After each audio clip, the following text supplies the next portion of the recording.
Meet Scott Womack. He owns a small business of 12 IHOP restaurants in Indiana and Ohio.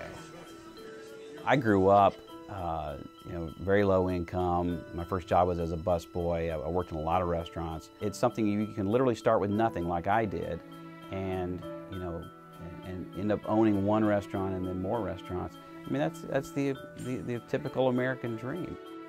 Scott's restaurants employ nearly 1,000 full and part-time employees. Currently, he provides health insurance to only his management staff. Most small business owners would like to provide health insurance to their employees. They just simply can't afford it. Several of Scott's restaurants are in Congressman Mike Pence's district.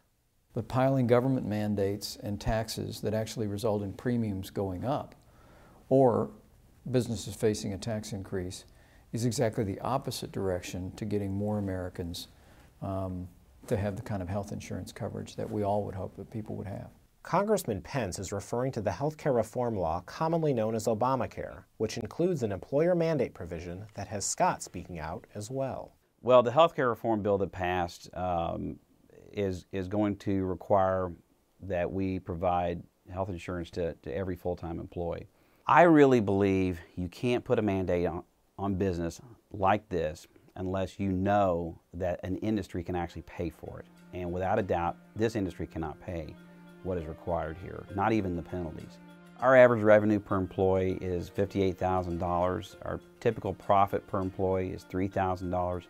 And this legislation is going to cost anywhere from $7,000 to $10,000 per employee.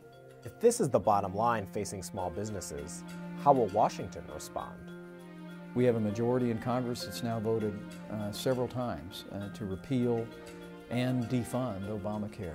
I think that higher taxes and government regulations invariably have a cost, and that's almost always a cost in jobs. If the health care reform law is not repealed, or if the employer mandate doesn't go away, we're going to have to take drastic actions to trim employees' hours back, to manage those numbers down, trim services. We'll have to look at cutting a lot of things that we pay for now or that we do to make room for this, and everything goes on the chopping block at that point. But the potential economic damage may not stop within the confines of Scott's restaurants. There's a lot of economic impact associated with the restaurant industry that goes beyond just simply hiring restaurant staff. When we build a restaurant, that's a $2.5 million investment.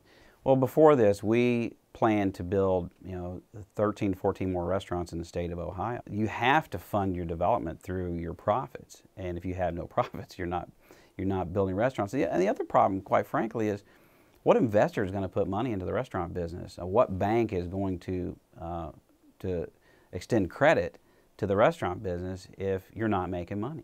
For Scott, repeal of Obamacare is a start, but will it be enough?